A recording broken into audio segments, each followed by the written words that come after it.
In 2015, Lacey becomes alarmed after noticing unsettling posts on her neighbor Dee Dee's Facebook account and decides to call 911. Concerned for her friend's safety, Lacey's mother, Mel, enters Dee Dee's home through a window and encounters a troubling scene. Shortly after, detectives arrive to find Dee Dee deceased in her bed, but her daughter is nowhere to be found. The story leading to this moment began 7 years earlier. Dee Dee lived with her daughter, Gypsy, who was confined to a wheelchair due to various health issues. After Hurricane Katrina's devastation in 2005, they were granted a new home in Missouri in 2008, courtesy of Habitat for Humanity. Gypsy, during an interview about their new home, expressed how close she was to her mother, calling her her best friend. Due to Gypsy's fragile condition, they followed a very rigid routine. Dee Dee took care of everything, including shaving Gypsy's head regularly, blending her meals, and feeding her through a tube. At night, Gypsy slept with a sleep apnea machine, while Dee Dee kept a closet stocked with medication. The two even shared the same bed. One day, Lacey visited Gypsy and gave her a makeover, which Gypsy enjoyed. However, Dee Dee constantly monitored them, and after Lacey left, Dee Dee made Gypsy remove all the makeup. Later, during a walk with the neighbors, Dee Dee discussed how difficult it was to care for Gypsy, who supposedly had several health conditions, including paraplegia and epilepsy. Dee Dee also stopped Gypsy from accepting a soda from Lacey, claiming she was allergic to sugar. At the mall sometime later, Gypsy asked her mom for a necklace, and Dee Dee shoplifted it for her, though she noticed Mel witnessing the theft. Despite Dee Dee's attempt to explain herself later, Mel remained skeptical. As Dee Dee's paranoia grew, Gypsy started using her mom's laptop to explore the internet in secret, searching for things like romance and ensuring to clear the browser history afterward. Hoping to improve her standing with the neighbors, Dee Dee decided to host a party. While Dee Dee tried to befriend everyone, Mel remained suspicious. During the event, Gypsy secretly indulged in a cupcake, but Dee Dee quickly administered an EpiPen and rushed her to the hospital. There, Gypsy overheard a suspicious conversation between her mother and the doctor. That night, after they returned from the hospital, Gypsy revealed that she could actually walk and tested Dee Dee's claims of sugar allergies by eating whipped cream. Nothing happened, confirming that her mother had been lying. As time passed, Gypsy grew bolder, sneaking out of bed at night to eat sweets, drink soda, and watch YouTube. Eventually, Gypsy's excessive sugar consumption began to affect her teeth, and Dee Dee used the opportunity to claim yet another health problem, telling their doctor that Gypsy's teeth were decaying due to acid reflux. During a visit to a pediatrician, Dee Dee stole a prescription pad, which she later used to forge prescriptions. Meanwhile, Chandra, one of Gypsy's doctors, started investigating the inconsistencies in Gypsy's medical history. When Dee Dee learned that Child Protection Services was involved, she drugged Gypsy to make her appear cognitively impaired, and the caseworker, Allison, left without finding any issues. Dee Dee then became more controlling, even covering the windows to obscure the view inside their home. Eventually, Dee Dee forced Gypsy to undergo a dental procedure, which left her devastated after most of her teeth were removed. Despite Gypsy's reluctance, Dee Dee continued making plans for Gypsy to attend the Child of the Year event. To Gypsy's surprise, Dee Dee presented her with dentures, although she questioned why her mother hadn't given them to her sooner. At the event, they were called to the stage and awarded $5,000 in financial assistance, with Dee Dee continuing to maintain the illusion of a devoted mother caring for her terminally ill daughter. Dee Dee describes Gypsy as being very reserved and often speaks on her behalf, although the two occasionally sing together. Some time passes before Dr. Chandra contacts Dee Dee, asking her to bring Gypsy in for a routine checkup, which Dee Dee reluctantly agrees to in order to avoid suspicion. As Dee Dee is occupied filling out forms at the front desk, Dr. Chandra takes Gypsy aside for a private conversation and attempts to convince her that she has a sugar allergy. She even offers Gypsy a can of soda, which Gypsy declines. Time moves forward to 2011, and Dee Dee has mastered the art of fundraising through traditional mail and online platforms like GoFundMe. She also mysteriously continues to receive checks. At night, Gypsy secretly uses the computer, learning about exciting new hobbies such as cosplay. She convinces her mother to take her to an event. When purchasing tickets, Dee Dee tells them Gypsy was born in 1995, which confuses Gypsy, as she believed her birth year to be 1993. Gypsy enjoys the event immensely, even meeting some neighbors. A man named Russ tries to flirt with Dee Dee, but she feels uncomfortable and hurries to the restroom. While alone, Gypsy seizes the opportunity to chat with a young man named Scott, pretending to be 18. Their conversation is light and fun, and Scott even helps Gypsy take a photo in a DeLorean. However, their enjoyment is cut short when Dee Dee announces it's time to leave. Before they go, Russ attempts once more to gain Dee Dee's attention by sharing a personal story about his late son, but Dee Dee remains uninterested. Meanwhile, Scott asks Gypsy for her Facebook information, but he finds it strange that an 18-year-old shares an account with her mother. Later that night, Gypsy creates her own secret Facebook account, but she's unsure which birth year to use. Sneaking a look in her mother's purse, she discovers that she was actually born in 1991, making her 19. Enraged, Gypsy steals some money from the donation stash. The following day, she uses the stolen money to buy a hidden cell phone at a gas station. Soon after, Dee Dee receives a call from Russ, who somehow got her number. Though Dee Dee is initially wary, she finds him kind enough to stay in touch, and they grow closer over time.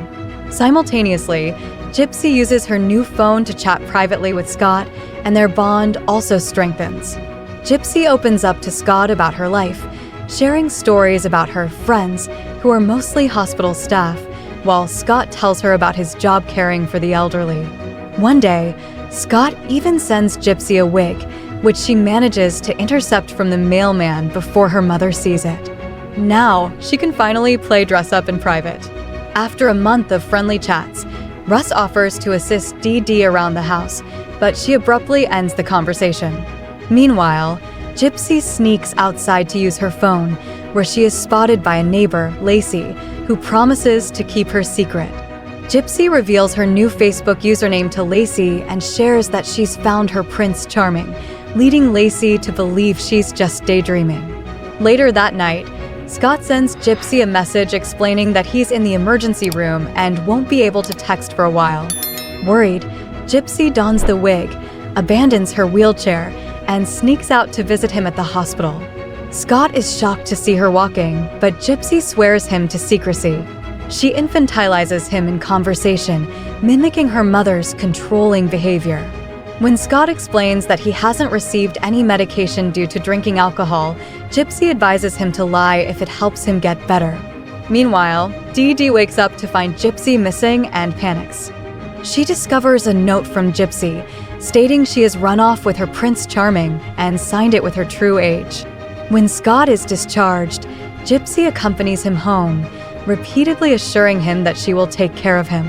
They share a kiss, but soon Dee Dee arrives at Scott's doorstep to retrieve Gypsy. Initially, Gypsy refuses to leave, but when Dee Dee claims to be having an anxiety harm, she reluctantly agrees. Before leaving, Dee Dee lies to Scott, telling him that Gypsy is only 14. Once home, Dee Dee removes Gypsy's wig and forces her back into the wheelchair. Time passes, and it's now 2013. A doctor informs Dee Dee that she has type 2 diabetes and will need daily injections. Dee Dee insists that the doctor train Gypsy to administer the shots, further binding her daughter's care to her presence at home. On Gypsy's birthday, Dee Dee insists that she was born in 1995 and dismisses 1991 as a clerical error. As a birthday gift, Gypsy receives 2 guinea pigs. During a visit from Lacey, Gypsy learns about a Christian dating website Lacey has been using. Intrigued, Gypsy asks to see the site. At the same time, Dee Dee receives a call from Gypsy's father, who wishes to speak with his daughter. Contrary to Dee Dee's claims that he abandoned them, he appears kind and caring. Dee Dee cuts the conversation short, telling him that Gypsy is gravely ill and hanging up before he can say more. Shortly after, Dee Dee receives another call from the hospital, informing her that Gypsy, now 18, must consent to any invasive procedures. Dee Dee brushes this off, stating she'll consult her lawyer. She then returns home to angrily confront Gypsy, forbidding her from seeing Lacey again. That night, Gypsy steals $1 from the donation bag, a habit she's developed without Dee Dee noticing. The next day, Dee Dee takes Gypsy to see a lawyer, seeking legal guardianship over her daughter. Gypsy answers the lawyer's questions just as her mother trained her, but her responses reveal competence, leading the lawyer to suggest that Dee Dee would have a hard time proving Gypsy incapable of caring for herself. Later, at the mall, Dee Dee feels faint and her ankles begin to swell due to her diabetes, forcing her to sit down. Gypsy volunteers to run an errand for her mother, offering to pick up some medication from the pharmacy. However, she makes a quick stop at a tech store, using her saved money to secretly purchase a laptop, which she hides in the car before returning home. Once there, Dee Dee insists that Gypsy administer her injection, a task she reluctantly complies with. That night, Gypsy uses her newly acquired laptop to join the dating site Lacey had mentioned, making sure to wear a wig for her profile picture. The following day, Dee Dee confronts Lacey, accusing her of filling Gypsy's head with ideas. During the tense exchange, Dee Dee suddenly faints and has to be taken back home, where Gypsy takes care of her. They watch the movie Twilight, and Dee Dee covers Gypsy's eyes during the intimate scenes. Later that night, Gypsy logs into the dating site, only to find her inbox flooded with messages from 10 men. She is shocked when one of the messages contains a suggestive image, but soon she starts chatting with a guy named Nick, who compliments her on her looks. Meanwhile, Dee Dee reaches out to her lawyer to inquire about gaining power of attorney over Gypsy, only to be informed that it would only be valid if Gypsy became incapacitated, and Gypsy herself would need to sign it. Confident in her ability to manipulate Gypsy, Dee Dee agrees to the process. As weeks pass, Gypsy continues chatting with Nick in secret, eventually meeting him on webcam. She shares details about her life, including her health challenges, while Nick confides that he has a darker side due to his dissociative identity disorder. The next day, Dee Dee receives the power of attorney documents and begins plotting. Pretending to be gravely ill, she manipulates Gypsy into signing the papers by painting a terrifying picture of the world, convincing her that this legal move is for their mutual protection. Later, feeling emotionally overwhelmed, Gypsy confides in Nick, revealing the truth about her life and expressing her desire for freedom. To cheer her up, Nick sends her a risque drawing, initially shocking her but ultimately keeping her engaged in their bond. The next morning, Dee Dee wakes to find Gypsy missing and soon discovers her asleep in another room with her laptop. Furious, Dee Dee smashes the computer with a hammer and scolds Gypsy, who defiantly claims she'll just buy another one. Enraged, Dee Dee ties Gypsy to their shared bed as punishment, but Gypsy spits in her face, leading Dee Dee to break down emotionally. Despite everything, Gypsy stays, but that night she texts Nick, sharing the events of the day. He reassures her, promising to protect her, and even introduces her to more intimate pleasures. By 2015, Gypsy has indeed replaced her laptop and now regularly engages in steamy online interactions with Nick, often incorporating costumes into their private sessions. Frustrated by their inability to meet in person, Nick pressures Gypsy to make a plan. In the morning, Gypsy attempts to persuade Dee Dee to take her to Disney World, but Dee Dee's deteriorating health, exacerbated by her refusal to manage her diabetes, causes her to snap at Gypsy, demanding that she appreciate what they have, despite their home being cluttered with hoarded items and trash. Meanwhile, in Wisconsin, Nick starts a new job at a pizzeria. After struggling with basic tasks, his boss assigns him to be a sign holder on the street. Nick and Gypsy's connection deepens through another intimate role-playing session, where they imagine themselves plotting to defeat an evil stepmother, a clear stand-in for Dee Dee. The next day, Dee Dee surprises Gypsy by offering to take her to see the new Cinderella movie. Ecstatic, Gypsy quickly sends Nick a bus ticket and a fancy shirt, hoping to create a good impression at the movie theater. When the big day arrives, Gypsy wears her Cinderella costume, and she and Nick finally meet in person at the theater. Unfortunately, Nick stumbles through his introduction, causing Dee Dee to assume he's a random stranger and pull Gypsy away. Nick tries to sit behind them during the movie, but Dee Dee keeps moving seats, eventually causing Nick to leave in frustration. Desperate, Gypsy fakes a trip to the restroom and sneaks off to find Nick in the hallway. They share a brief kiss and an even quicker intimate moment before Gypsy rushes back to her seat. After the movie, Nick tries once again to approach Gypsy, but Dee Dee furiously shoos him away. That night, Nick calls Dee Dee and reveals everything, leaving her stunned before abruptly hanging up. Although Dee Dee remains calm on the surface, she sends Gypsy to bed and ties her up again as punishment. Later that evening, after Dee Dee releases Gypsy for dinner, Gypsy takes the opportunity to text Nick, asking him to embrace his darker side. Nick, now completely entwined in the fantasy, boards a bus while imagining Gypsy urging him to despise her mother. The next day, during a trip to the mall, Dee Dee's worsening condition forces her to sit and rest.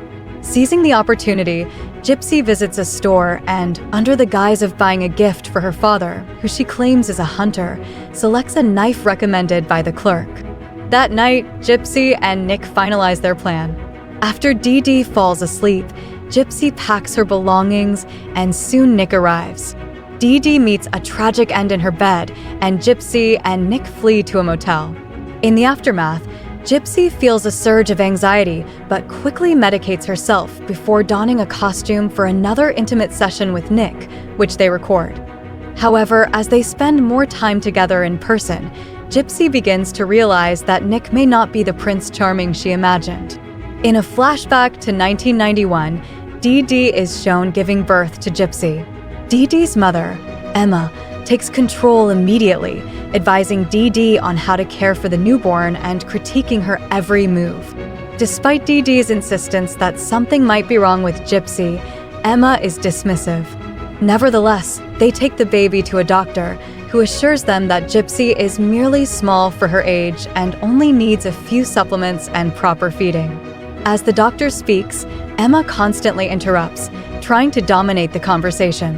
In 1993, Dee Dee finds herself in legal trouble when the police arrive at her door, arresting her for check deception. Emma takes Gypsy to witness the scene, making sure she sees her mother being taken away. In court, Dee Dee is sentenced to 6 months in prison. Despite her attempts to say goodbye to Gypsy, Emma prevents any contact. While incarcerated, Dee Dee writes numerous letters to her daughter, but none are ever returned. Upon her release, Dee Dee rushes home, eager to reunite with Gypsy, only to be met with tears. It becomes evident that Emma hasn't followed any of Dee Dee's instructions and claims that Gypsy has been happier with her. When Dee Dee insists that Gypsy is unwell, Emma dismisses her concerns, proving with a thermometer that Gypsy is perfectly healthy. Despite this, Dee Dee secretly gives Gypsy medicine, convinced that Emma is trying to undermine her as a mother. By 1997, Emma's health has deteriorated significantly. Now confined to a wheelchair, she relies on Dee Dee for everything but stubbornly refuses to go to the hospital. A doctor eventually visits and informs Dee Dee that Emma's pain tolerance has collapsed, meaning she only has a few days to live. The doctor praises Dee Dee for her saintly care of both an elderly woman and a young child, something Dee Dee quietly cherishes. Later, as Emma struggles for breath, she tells Dee Dee that her controlling nature made life unbearable. She passes away shortly after, leaving Dee Dee hurt by her final words. In her grief, Dee Dee clings to Gypsy, assuring her that she truly loves her. Time passes, and Gypsy longs to join her cousins on the trampoline, but Dee Dee refuses to let her. However, Gypsy sneaks out while her mother is distracted and eagerly jumps on the trampoline. Unfortunately, she slips and falls, lying motionless on the ground. Dee Dee rushes to her and her sister calls for an ambulance. After the hospital visit, Gypsy is placed in a wheelchair, even though she's healed, with Dee Dee insisting she remain in it. A few days later, Dee Dee announces they can no longer afford her mother's house, forcing them to move. Fast forward to Gypsy and Nick. After checking out of their motel, they stop for breakfast at a diner. When two police officers enter, Gypsy panics because they still have the knife. In her anxiety, she drops a bottle of medicine, and a cop helpfully picks it up, noting Dee Dee's name on the label. The couple decides to mail the knife to themselves in Wisconsin to avoid further complications. At the bus station, they discover Nick only reserved one seat, and the bus is full. Left with no choice, they book tickets for the next bus, which departs in 2 days. Forced to return to the motel, they find their old room occupied, so they settle for a room with twin beds. That night, Nick watches a violent movie, which disturbs Gypsy. When they later become intimate, she finds the experience unfulfilling. Afterward, Gypsy heads to the vending machine, where she sees a mother and her child. Overcome with guilt, she rushes back to their room in tears. When they finally arrive in Wisconsin, Nick's mom, Kathy, picks them up. During the car ride, Gypsy learns that Nick told his family she and her mother were homeless. Kathy asks about Dee Dee, triggering flashbacks and waves of guilt for Gypsy. At Nick's house, Gypsy meets Kathy's boyfriend and gets a tour, quickly realizing that the reality of Nick's life doesn't match his promises. His room is messy, the fridge is practically empty, and his parents are often rude. During a trip to the grocery store, Gypsy pretends to have a hurt leg to use an electric cart. While Nick distracts the staff, Gypsy steals food, following the methods her mother once taught her, but she begins to see her mother's shadow everywhere. Back at the house, Kathy presses her for more details about Dee Dee, and the guilt becomes overwhelming, forcing Gypsy to flee the room. Desperate for relief, she asks Nick for medicine, but they don't have any. In her despair, Gypsy confides in Nick that she wants to return home. She suggests they could live in her mother's house once her body is removed. However, they first need to make it look like someone else committed the crime, so Nick suggests posting disturbing messages on Dee Dee's Facebook page, making it seem like a stalker was responsible for her death. In Missouri, Lacey sees the posts and, along with Mel, heads to Dee Dee's house. Finding no response, they contact the police, who soon discover the body. The authorities quickly trace the posts to Wisconsin. Back at Nick's house, the couple receives the knife in the mail. Gypsy suggests they get rid of it by throwing it into a lake, but Nick argues it's too dark to go out, leading to a heated argument. Their fight is interrupted by Kathy, who forces them to join the family for dinner. Later, while searching Nick's room, Gypsy finds a note with instructions on how to treat a girl properly, confirming that the online version of Nick wasn't the real him. Just then, the police surround the house. In a panic, Gypsy hides with Nick in a closet where they agree to confess the truth, believing they did nothing wrong. SWAT teams quickly break in and arrest them both. At the police station, Gypsy pretends not to know her mother is dead, but the detective doesn't believe her act. In another room, Nick confesses to unaliving Dee Dee at Gypsy's urging, explaining that it was all her idea. Meanwhile, Kathy defends Nick, citing his history of mental illness and accusing Gypsy of manipulation. Ultimately, both Gypsy and Nick are jailed, awaiting trial. In their neighborhood, Mel and Lacey gather with others to light candles for Dee Dee and say their farewells. On the day of the trial, Mel and Lacey watch the proceedings on TV and are stunned to see Gypsy walk without any apparent disability. In court, Gypsy maintains her innocence, claiming she loved her mother, but her lawyer advises her to change her story to avoid execution. The defense plans to argue that Gypsy was abused, using Dee Dee's falsified medical records as evidence. However, only Gypsy's father can access the documents due to the power of attorney. Reluctant to contact her estranged father, Gypsy initially refuses. Later, the prison doctor removes Gypsy's unnecessary stomach tube and declares her the healthiest person in the facility. Feeling desperate, Gypsy finally calls her father, Rod, leaving a message.